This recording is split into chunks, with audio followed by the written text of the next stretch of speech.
Jenny from the Starseed Academy is joining us today on the Spiritually Inspired podcast for a highly requested topic. I get a lot of questions about the Akashic Records, and honestly, I can't answer a damn one because I am completely clueless. But I'm also totally curious, and I have loads of questions on my own, and I've been trying to find the perfect person to come on to this podcast to talk about the Akashic Records, and we have met her now. She's here and ready to share with us all of her knowledge. Jenny has an incredibly grounded approach to spirituality, which I do as well. So I really appreciate that. And that allows her to dive deep into all the mystical things that we love without losing her authenticity, which is amazing. That's always what we strive for. And her clients return again and again because of her no-nonsense approach. And she has a gift for explaining complex ideas in a really simplified way. And you even did that right before we hit record. And I love that. I'm all about making things concise and easy to understand. And Jenny started the Starseed Academy back in 2019 as a YouTube channel, and it's still going strong as a wonderful YouTube channel, and has since seen it blossom and grow in the awakened community. And most notable are her membership groups, her signature psychic development program, Psychic Light, and her business mentorship, Starseed CEO. So welcome, Jenny. Thank you so much, Sarah. It's so good to be here. Absolutely. It's great to have you. I like to start with just the absolute basics so that we can level the playing field so we all understand what it is we're talking about. So let's ask the very first question. What is the Akashic Records? Okay, perfect. Yes, let's jump into the basics. So I don't actually know the year when it started being called Akashic Records. It actually started out being called the Akasha. And that was an Indian term and philosopher that came up with that like in the early 1900s, I believe. And so adding on the term records is a westernization of something that is very etheric. So the reason why I wanted to say that first is because the truth about the Akash or the Akasha, whatever you want to call it, is that it is not a dusty old library. Like it's just not. It's alive. It's not just books or records of past lifetimes that you've had, because the truth is, and this is a bit of a mind bend, the truth is that there are no past lives, right? Like it's all parallel. So they've proven to us scientifically time and time again that time is an illusion. Now, our human minds, it's just the easiest way for us to think linearly. We need to think past, present, future. That makes it easy. And I agree that that really does make it simple. For sure. But that makes us feel like the past is not still alive. But the thing is that it absolutely is. So the truth is that it is parallel lifetimes, and that they are very much alive. They're not just old information in a dusty old book somewhere in a library. It's actually a small world. Your Akash is, to me, when I do this, these readings for people, it feels like astral traveling, where we're actually traveling to this little world that acts like a hub at the center of your timelines. Okay, so the Akash is basically the central place where all of your different timelines, so lifetimes, all connect. So I think of it as, for me, clairvoyantly, when I go and I travel for people and do these readings or for myself, I actually see it as a beautiful garden. So again, very different from like a library. Yeah. This beautiful garden, like with a fountain at the center, and there's all of these pathways leading away from the center. So that central hub is where you kind of land, and then you can travel onto all of these other timelines where you can visit past versions of yourself, which is absolutely amazing to do. And there's lots of reasons we can talk about why to do that, but I don't want to continue talking and talking. Pretty much the idea that it is a live place. It is the hub or the center place at the middle of your timelines. And it almost like holds them all or organizes them all, if that makes sense. It does. I knew you were the right person to come on. Right away, you're busting myths. I'm so glad you set the stage, because that was information I didn't know. And I feel like I have read quite a bit about only being referred to as the Akashic Records. So I'm glad that you gave me the proper name, the Akash. And I have also heard about the parallel lives before, but I never really knew how to learn more about it because I didn't really know how to search it. So this is a theory in the Akashic, or the Akash readings. Is that correct? Am I interpreting it correctly? Absolutely. And saying Akashic Records is totally fine. Okay. I mean, I have Akashic readings on my website. So all the words work as long as somebody understands that it's alive. Essentially you're visiting timelines of yourself, right? Like if you're going to go and visit your Akashic records, that means you're going to go visit a timeline where that version of you, that parallel version of you, is having a life, and you can actually visit them. And we can talk about why that would be really beneficial if you'd like. Yeah. So for me, I do this for people for readings, and things that they can glean from these readings, Akashic readings, is things like starseed origins, which again, starseed origins are just lifetimes that you've had. You know, that's a whole other myth and a whole other That's your whole brand, right? Yeah, but that's a whole other huge myth where people think, oh, I'm just one thing. Oh, I'm just, they say, oh, I'm just Pleiadian, or I'm just this, or I'm just that. And the thing is, we're multidimensional. You're going to have more than one starseed origin. And that just means having lifetimes off Earth, right? Right, And in other galaxies. Everybody that I've ever done a reading for, even if they don't believe in this kind of stuff, everyone's had lifetimes off Earth. Yeah. So we're just one little planet, and yet our souls are eternal. So the chances of you not being what we would call a starseed are very slim. But anyway, so people can get starseed origins so they can find out, oh, where have I had lifetimes? Oh, that's why I resonate with this. Or that's why I feel like, you know, every time I look at Orion's belt in the sky, I get that special feeling. Well, then I can tell them about, yeah, you did have a lifetime there. Here's what happened. Here's the soul lesson. Here's how it's showing up for you now still. And here's that soul lesson. Here's a way to close the lesson. Like, here's what you need to finish learning so that you can close that loop and receive new lessons. So lessons go, you know, they don't just end when the lifetime does. They can last multiple lifetimes. And so basically, if I said that it's like a hub, the Akashic place is like this hub, and I see it like a garden, and that there's all of these little pathways that you can take. If you were to travel down one of those different paths, you would be basically visiting parallel versions of yourself. You would be able to talk to them. You would be able to receive healing from them, clarity around something that you maybe have a question about, understanding, lessons, so much. A great example of this would be somebody that has a witch wound. If you have a witch wound, then you would be able to kind of visit the version of you that went through that, and really kind of, the way to heal that would be to be the sacred witness of what happened to that part of you, and to feel the feelings for them. Because when they experience such intense trauma, they kind of go numb. They're not able to like feel the feelings and grieve it. So a lot of the times people in healing witch wounds, they get these Akashic experiences with me, and we go into that witch wound and we become the sacred witness for what they went through, and we feel those emotions so that we can clear them and move on, which can move into forgiveness and compassion for all involved, which is very healing as well. So there is so much healing, so much understanding of self, like in all ways, understanding all the different parts of you, all of the different layers of your soul. All those layers are these lifetimes. The one thing that I haven't mentioned yet that is just like a small note is that there's something called an Akashic gatekeeper.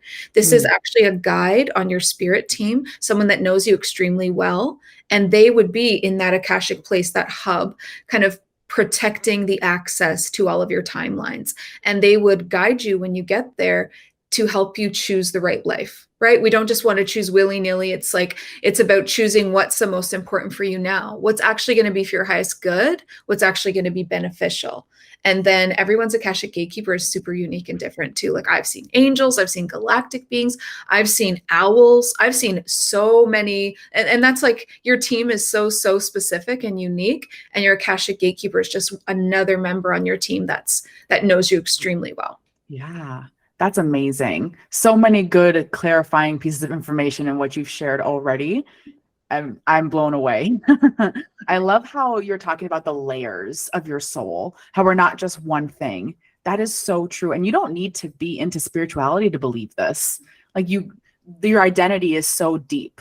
And when you talk about your soul identity, especially in the context of a spiritual awakening and, you know, living your best life and, you know, ascending and working through all your karma and all that stuff, there's so much more than just the one thing. Right? Exactly. The life that we're in right now is just the surface layer of the soul. And, you know, when you're doing something called quantum healing through time and space, which is so good for yourself, so beautiful, you heal beyond that surface layer. Once you heal your childhood, you start wanting to go deeper. And that's where people come to me and they want to heal those past life versions of themselves or parallel life versions, the witch wounds, the starseed, galactic wars, whatever it is that they've been through. They want to get really deep into healing those layers so that they can close the loops on all the lessons and really ascend, really move on after this life to something higher. How do I know if I have loops to close? Well, you would see repeating patterns coming up in your life, where you continue to attract the same kinds of situations and people too. And then another sign would be feeling like you have a block. Some people come to me and they feel like they have blocks on their gifts. Like, I know I'm magic. I know I have this gift, but I can't unlock my clairvoyance, or I can't unlock one of my psychic gifts, or that witch wound. I have these gifts, but I'm too afraid to step into them. Like, fear is usually a really good indicator something's going on that needs healing. For sure. Preach. I say that all the time. Your patterns are your biggest expansion opportunities, especially if they are eerily similar and years apart. Absolutely. Yeah. I am really interested. This has nothing to do with this, but I am interested to think about, I'm envisioning like parallel lives, right? And kind of layered on top of each other. Are they like the show Rick and Morty, where it's just, carbon copies and they're all just slightly different, but it's like still always Rick and still always Morty? If I were to tap into my Akashic record, would I be seeing different versions of Sara Rae? Or would I potentially see, a random man, maybe a totally different woman? Like, how does that work? If my question makes sense. Yeah, it does. And that's an actually very cool question. I love that you asked that. No one's asked me that before. Okay, so if you are on another world, you're obviously not going to look like a human, right? So if you are, the dimensions, we've had incarnations, and an incarnation just means a lifetime with a beginning and an end. Okay, that's what an incarnation is. Having an incarnation in all of these different dimensional realities and parallel universes means you're not always going to look human. But on the Earth lifetimes, a lot of the times you can look really similar, never exactly the same, because, your physical form is a unique kind of fingerprint, right? So it's never going to be exactly the same. But I will say the eyes always look very similar. Whenever I do this with people, it's like you see the same eyes, and the personalities can be very similar.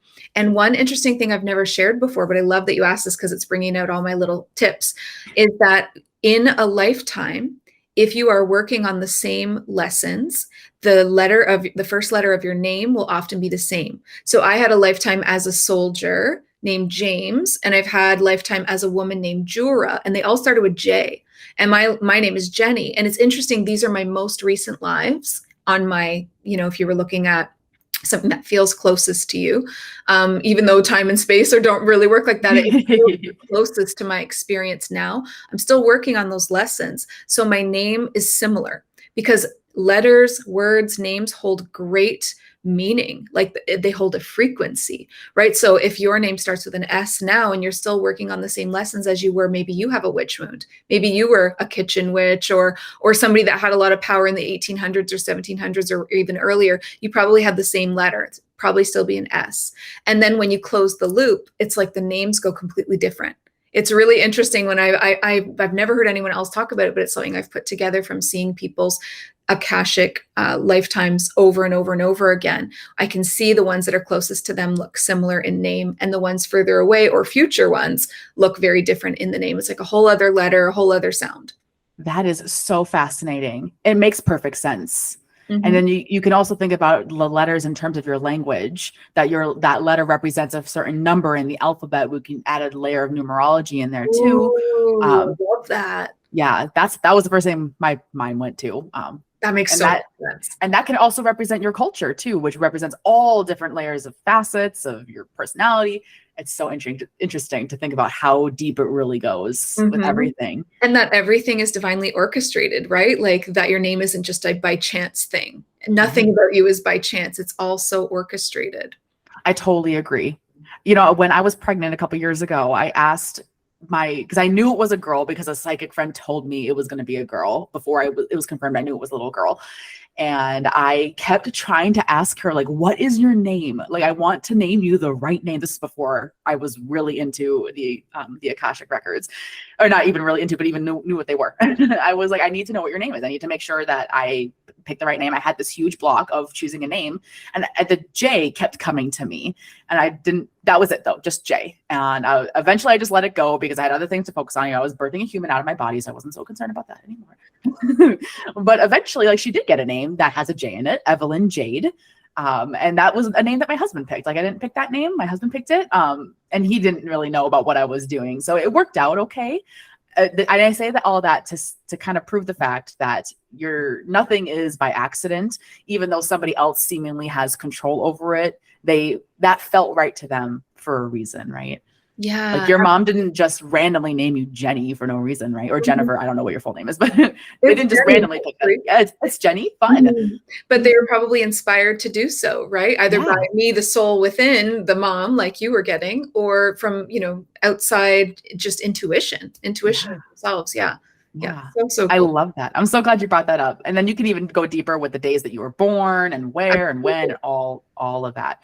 But I kind of want to circle back a little bit to, you mentioned something along the lines of learning about your past lives or your parallel past lives, and kind of seeing all these connections should serve a divine purpose. It serves you in this incarnation, right? Mm-hmm. How? Like, how does knowing all this stuff help me besides letting go of the lessons? Right. So accessing your Akashic place, all of these lifetimes in yourself, it brings you deep healing from past trauma. Healing happens when you are the sacred witness to it and you feel your feelings. Blocks are from stagnant emotional energy. So blocks are just not feeling your feelings. That's literally all it is. If you can just get the flow or that stream of emotion going again, open that heart up again, or whatever area it is in your body, and feel those feelings, you will return to peace and you will clear out what is seeming a block is really just an excess of emotional energy, which is trauma a lot of the time. So it can bring you deep healing from past trauma, whether that's your childhood. I've gone and visited my inner child on a timeline to do healing for that. So it can be something that feels really close to you now.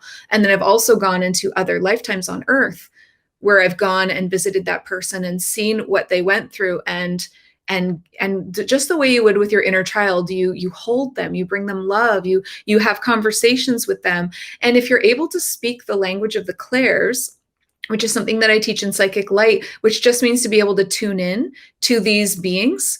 It's like tuning into a guide. You use your clairs to see, feel, hear, and know what they're saying to you, what they're going through. And you can truly telepathically communicate with these beings, these versions of you, this Akashic gatekeeper, everything.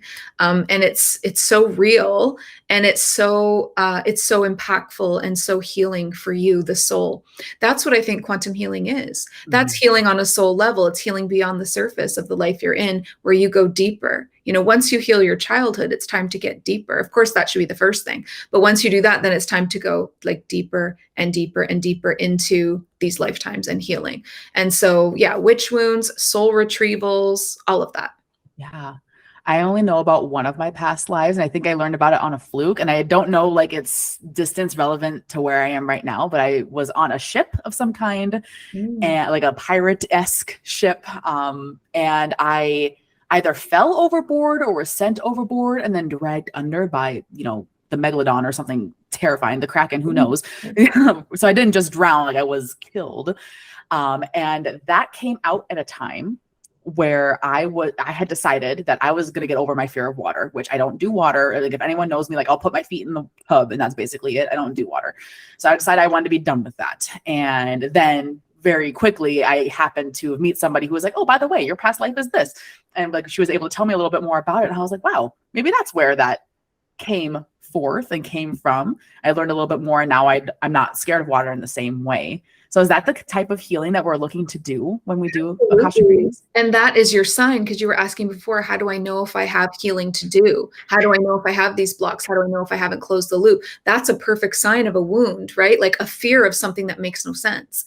Like a fear of heights, a fear of spiders, a fear of whatever it is that you're intensely afraid of. If it's like off the charts and doesn't seem logical, why? And that's where you go digging. So I had a really strong fear of heights.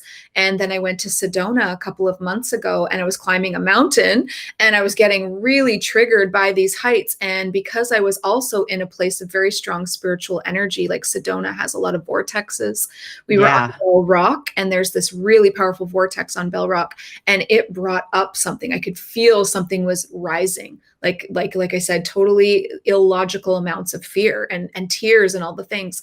So later that night in my hotel room, I really tuned in, and I had a past life come through where I was thrown from a cliff. Oh. I had no idea that's where these heights things came from. And I really had to like cry with that version of myself, grieve it, and try to understand what she went through and tell her she's safe. Now, you're with me, I'll keep you safe. And it feels like I said, talking to your inner child, and then slowly over the next few days, integrate her back into myself. It feels like a soul retrieval, right? Mm-hmm. When you go and you find these pieces of yourself that are shattered by trauma, and then you bring them and you love them and you bring them back into yourself. And that's how you integrate, is you show them lots of love and whatever it is that they need. And patience. Yeah. Patience is big. I just pulled an oracle card for my group that was all about patience. We just got done talking about that today. Oh, that's perfect. Yeah, that was perfect. Wow, that made me want to cry almost, you talking about that. That's absolutely beautiful. And this kind of leads me into my next question. Is there ever a time or a mental state maybe where it wouldn't be wise to tap into your past lives? Like, I feel like maybe someone might be intrigued by learning about this sort of stuff about themselves, but they're not necessarily in it to heal. They might be in it just out of curiosity, or, not necessarily going into it for the right reasons. So my question kind of is there a time where we shouldn't be tapping in to this part of ourselves? Yeah, I think that's a great question too. I really feel like you don't want to go digging for trauma if you haven't already healed your childhood. I would say that would be the biggest disclaimer. And I always tell people, if you want to do quantum healing, you've got to heal your childhood first. And sometimes that means coming back around to it multiple times to truly heal it. And then once you really have like a fairly good grasp on that and feel like it's majority of it is healed, then the next doorway through into quantum healing would be past lives. And the reason why is because the lifetimes that arise when you first start go digging are the ones that need the healing the most, right? So if you think about these layers of your soul, each lifetime is a layer of your soul. The ones that are holding the most density, the most dense, heavy energy are the ones that need healing the most, because they are the ones that are going to lighten up your soul the most, right? Really help you to ascend. And so those are the ones that are going to come kind of barreling through the doors to be seen, right? You open that doorway, what's going to come through, I'm going to tell you, is not all rainbows and sunshine. It's tough stuff, like what we've been talking about, like death, trauma, like sometimes triggers and fear and torture, like all these really intense, war. It's very intense. And so it's going to be a lot. So if you're not in like an emotionally stable place, if you haven't already kind of like gone to bat with shadow work, it's kind of advanced for somebody. Does that make sense? It does. I think that's absolutely perfect. That was the type of disclaimer I was looking for, because I do think that these sort of types of readings and these types of experience have different levels. Like, if you've never heard the word mindfulness before, don't go get an Akashic record reading. You're not ready for it. But, if you've been meditating consistently for 10 years, maybe it's time, if it feels right. Yeah. Well, 10 years is a long time. If you've just been working on yourself and you feel like you've forgiven the people involved in whatever trauma, everyone has childhood trauma. I don't care who you are. Everybody has something that went, that nobody's perfect and our parents do their best, but there's always something there. So if you've really tried to uncover that and worked on that and worked on your self-worth and done some of that shadow work, then it is okay. Now, I will say, because I have just like an open public website, people can book an Akashic reading, and I'm certainly not screening. I do screen for like my larger programs, but something like that's just a single session. I'm not screening. So what I do, just in case anybody was wondering, on my end as somebody that's facilitating that, is I set up a sacred space. And in that sacred space, I ask that person's guides, God source, the archangels, to make sure that what comes through is for that person's highest good and that they're ready for it. And so they might have a little bit of a lighter reading, as opposed to somebody, when it comes through really heavy, I know they're ready for that level. Yeah, perfect. And that's the type of person you want to get readings from. That's the type of spiritual professional that I invite onto this podcast. No people who just are in it for the money around here. Exactly. It's ethics. So you did just kind of touch on something I would love to learn more about from, again, a curious standpoint. I would love to know more about like your process of how do you tap in, like when you sit down for a reading, like what does that look like from maybe for my physical eyes, but also from like a spiritual place? What is that like to get in there? Yeah, absolutely. Okay, so here's another myth I want to bust. Okay. Yes, do it. Okay. Imagine me saying this in all caps. You do not have to do a whole song and dance to access your Akashic. Yes, You do not preach. have to like tap yourself on the head and rub your stomach and turn in the circle 3 times. Like, this is such a misconception.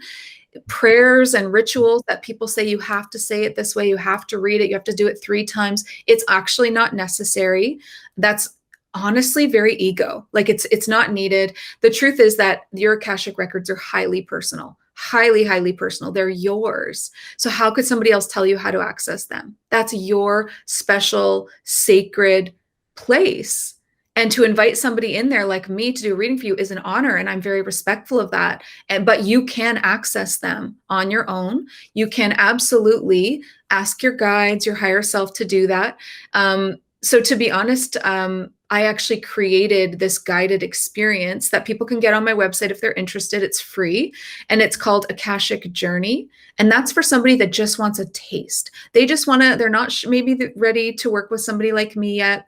They're maybe a little nervous. They just want to taste it. So you can do a guided experience, and it feels like a guided meditation that takes you through all of the visuals and really guides you basically. And it's really helpful for those that have trouble meditating or visualizing or quieting their mind, to have somebody speaking and narrating the journey for you. It is quite helpful. But something that I do, I will say, okay, so it's not this whole song and dance, but what I do is I do a sacred space, which I mentioned before, which is for the protection of the people that I am reading for. I will do a sacred space for every reading. Even, in fact, I do it for everything, my healings, my readings, everything. A sacred space is where I call in the archangels to surround us. I use 3 in particular: Archangel Michael, Raphael, and Haniel. I use those 3 angels. I work with the archangels a lot, and they protect us, and they protect us, and they also create like a filter around the space that everything that enters through is for your highest good. And so it's like surrounding yourself with love, healing, protection, high vibrations, and then getting that filter of divine protection of everything is for your highest good. I also connect with God source during the sacred space as well. And then I help people to quiet their mind, because if you can't quiet your mind, it's really difficult for you to tap in. And I don't want to just read for you. I want you to be a part of the experience. So I let people like feel the magic. Right. So I talk them through a couple of deep breaths where we quiet right down together, bringing stillness and quiet into the mind and into the body. And then I ask their guides to join us and show them through either physical sensations they might feel in their body, emotional sensations that might arise in their heart. They might receive downloads, you just suddenly all of a sudden know things, visual, audio. I really want them to be a part of that. And then Akashic readings is very astral. Like, it's almost like traveling like an astral journey to this really beautiful hub at the center, that garden that I described that's at the center of all of the timelines, where I introduce them to their Akashic gatekeeper. Who is this guide for you? What do they look like? How do they know you? Okay, let's let them show us the lifetime that is the best for you right now. And that's where I trust spirit, right? I don't choose the lifetime. I trust that spirit will show the one that is the most important, unless the client has like a really burning question about something in particular. Like, no, I'm feeling like so connected to Lyra, and I really need to know about my lifetime in Lyra. And I'll be like, okay, I trust that you feel that intensity for a reason. We have to trust our own intuition too, right? And I honor that. And so then we'll go looking for Lyra, and we'll go asking their Akashic gatekeeper, show us the Lyra lifetime that's showing up for this person right now. Why are they feeling this way? So it is kind of intricate in a way, just because I'm setting up that sacred space, we're quieting down the mind, we're inviting the guides in. But once that's done, we're there. And then we just trust everything that we're shown, everything that we see, everything that we feel and hear. Yeah.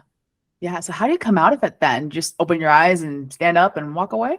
I bring people out of it. A lot of the times when we're coming back from something like that, you can feel a little bit spacey for a second or two. So For I just sure. invite people to like stretch their body, move their fingers, move their feet, take a nice deep breath, open their eyes and look, at me. And then I ask them, okay, does that all resonate? How are you feeling? Do you have questions? And we just make sure that they get all of their questions answered. Yeah, that's amazing. I would love to know a little bit more about the sacred space setting because I kind of do that as well. I don't know if you're similar with me, but I have kind of a ritualistic way I start a session, but it's not necessarily the exact same thing that I say every single time. It's basically the same gist. I would love to get to the point where it is a little bit more ritualistic, but again, like you said, that's ego coming out. So I'm curious how you do it. Like, is it something that it's like the exact same paragraph I say every time, or how does that look for you to set up the sacred space? Setting up the sacred space is very intuitive. Yeah, I think you're on track if you're doing it a little bit differently each time because each client is a little bit different or each day is a little bit different. So I do have those three angels that I mentioned that always show up. They're just my people. That's who I work with, and I've trusted them. We've worked together for years, so I know if I get them there, they're going to do what's right. Right. So Archangel Haniel is this divine feminine angel. She works with pink light, and that light is the frequency of unconditional love and compassion. And so she will actually surround the client in these ribbons of pink light. And as soon as she surrounds them in this is the first layer of like a cocoon of light that I create for the person. And it's like a healing as well. It's such an experience. But that pink light, it's like it immediately goes to the heart, and the heart chakra reacts by softening, opening, and then the person can receive the information better in the reading. So if I can get them into a state of love and openness, they're going to have a better experience. So I always start with love. And then Archangel Raphael is a divine masculine healer angel. So he works with green light. So the next layer of this cocoon of light is these ribbons of green rays. And that is very deep healing, like cellular deep healing. And it goes, into the energy fields, into the physical body, all that you are. It seeps in really deeply. And so now you're just experiencing a beautiful healing while we go about what we're about to do, right? But this healing also helps to raise the frequency. Everything has a purpose. If I can get their frequency up as high as their body can hold, they're going to be more likely to hear their guides, see their visions. Like, we need to meet these higher vibrational beings where they're at. So we need to rise up as high as we can. They will try to kind of come down and meet you as low as they can, but we've got to meet somewhere in the middle. So I really work to bring the person's frequency up, up, up. So we start with love, then we go to healing. And then the last layer from Archangel Michael is that blue light of protection. That's that, okay, anything that comes through in this reading is for your highest good. It is of divine truth. It is, so it makes it true, right? It's not me or my ego. It's this pure channel experience. It's divinely timed, divinely orchestrated. And then after the angels, I call in God's source and the white light. And then after that, I welcome that person's team into the space with us. And so on your team, you have angels, ancestors, spirit guides, animal guides, galactic guides, councils of light, your highest human self, and then your Akashic gatekeeper. And I always say that a tip for people doing this work is highest human self. Don't just say highest self, because we don't need your highest dinosaur self. That's not going to help us. Our highest That'd be pretty cool, but not helping me right now. But if you're looking for help as a human, then your highest human self is where it's at, especially if you're asking about things like health in your physical human body, health or relationships or emotional healing or your work or your job. Start asking for your highest human self, and you will get so specific. The information will be so good. That was a great little tip right at the end there, because I've never really thought about it that way. I've always known in my soul that it's obvious that we've had other lifetimes on this planet that weren't human, but I've never really thought to specify, I'm going to tap in and ask for help from my human highest self. Mm-hmm. That's so interesting. I love a version of you on your highest timeline. And that timeline is where they figured it out. They've got all the love, the joy, the wealth, the health, all the good. And they are really trying to reach you. Most of our messages come from them when they're about making shifts and changes. They're trying to reach you, and they're trying to align you to that version of you. Yeah, it's like the part of us that is God. Yeah, that's beautiful. Yeah. So can you again tell me the angel that works with the pink light? Because when you were starting to talk about her, I kind of felt the pink a little bit. And I wasn't familiar with her name. Archangel Haniel. It's Haniel. Haniel. Yeah. Oh, And it's yeah. like divine feminine. That's a new one. I'm very familiar with Raphael and Mhm. Michael. Those are probably the big ones, right? You search archangels and they're going to show up. But yeah, Haniel, I'm definitely going to be tapping into her. I personally love working with the Morrigan. That's the god that I like to work with. She kind of represents Maiden Mother Crone. But I've been wanting to tap into archangels a little bit more. So I'm definitely going to work with that. I loved that. And I Good. know I bring in a lot of emerald green cleansing light in my sessions too. So the power of just visualizing colors and lights is so cleansing and such a great thing that you can do on your own today. You don't necessarily need a professional healer to help you bathe yourself in colored light.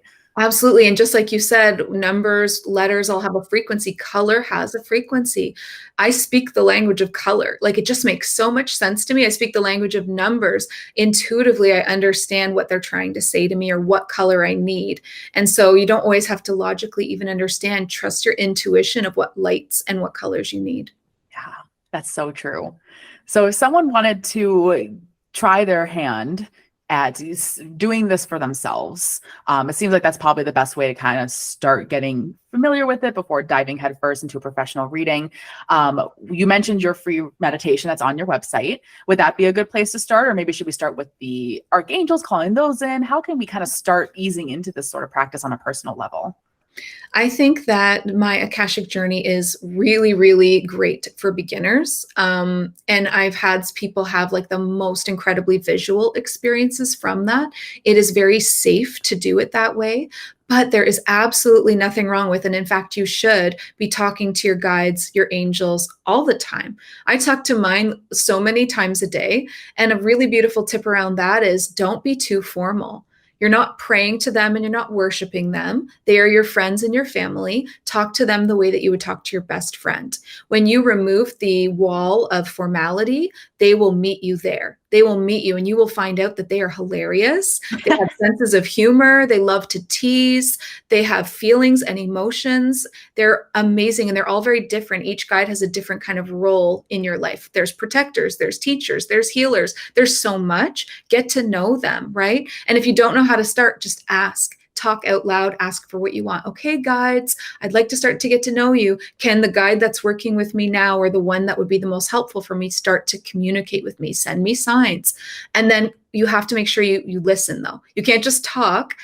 People forget to listen. So the listening is where you quiet down for at least 5 minutes, focusing on bringing stillness and into your mind and body through breathing, and then listen with your whole body. Listen with your whole body. What do you see, feel, hear, and know? With your eyes closed, what's coming through?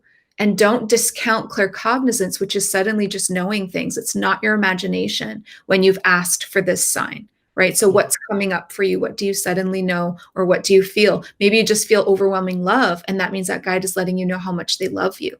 The more you practice, the easier it gets. And you can move yourself right into hearing, literally hearing their voices clairaudiently with different tones, accents, everything. And it's really amazing. That's exactly what I teach inside Psychic Light, teaching people how to speak the language of the clairs, how to channel, how to communicate with spirit. Yeah, absolutely. And communicating with spirit isn't necessarily always tapping into the Akashic records. That's just a certain aspect of healing, of going deeper into your awakening and all that fun stuff that, is heart-wrenching. But you come out on the other side that as stronger and more full, right? Lighter. But then when you tap into your spirit guides, I do that all the time. I just say, hey, spirit, I just need some help with this. Or like, spirit, just make it easy. Spirit, just make it clear. And then I'll be done. I love how you brought up being informal, because this is a huge conditioned belief that a lot of people who want to be in spirituality, who come from a religious background, have a really hard time moving past. They feel like God and their spirit guides, or however they want to perceive it, is so far separated, because that's what a lot of churches want it to be like. So to bridge that gap is challenging for a lot of people. But if you just say, hey, spirit, here I am, or you just say, I'm not going to follow this exact paragraph or this exact ritual, I can just tap into God whenever I want, it makes it so much more magical, and it makes your life actually spiritually inspired, to use my own name, shameless plug. It's so true though. Like it does, the informality creates the magic and the miracles. So even with what you want to call God or source, God, source, Father, Mother, God, Great Spirit, whatever term you use for that creator being or that light, be informal there too. So I always encourage people to ask God source, what can I call you? What, like, give me a nickname or come up with one on your own. But if you can create one together, what feels fun, what feels cute. And for me, I almost picture, so my nickname for God source is Baba, B-A-B-A, and that can mean grandmother spirit or grandfather spirit. So it could be either. And so if I need that mothering energy, it's this grandmother that shows up. But if I need a masculine energy, protective feeling, it's this grandfather. So it's both. And Baba kind of, to me, feels like this really super cute nickname that makes me feel like a grandchild to this, awe-inspiring power and intelligence. I love that. Another great tip. You also mentioned that spirit is hilarious, and I will second that. Spirit is absolutely hilarious. Like, people don't realize like how funny their spirit guides actually are. They love having a sense of humor.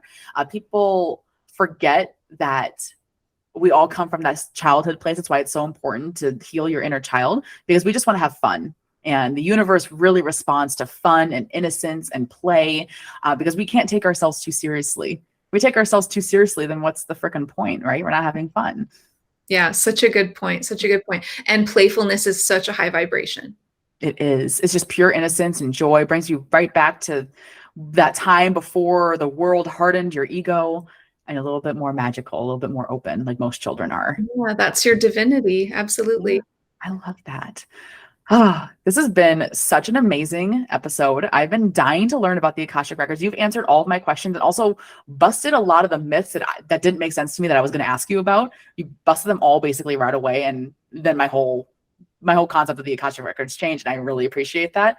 I appreciate you giving us accurate information, proper information, ethical information, and doing such a great job with readings. But one more question before I ask you a personal question. Do you have any like additional resources, like books maybe, or podcasts, or besides your own YouTube channel, other YouTube channels, are there other places we can go that you would recommend where we can learn more about doing this sort of work? That's a great question. So for me, my YouTube channel is just so much information over there, as well as my Instagram. I have a lot of freebies on my website for people, like other than the Akashic Journey, there's a lot of freebies over there. And I also have a really beautiful membership that is very accessible. Outside of myself, I would say it's so personal, right? Like if you're searching YouTube, it really is so personal of who resonates with you. I just don't feel like there's a heck of a lot of people out there that are, channeling without ego or doing things so purely or encouraging people to find their own way instead of like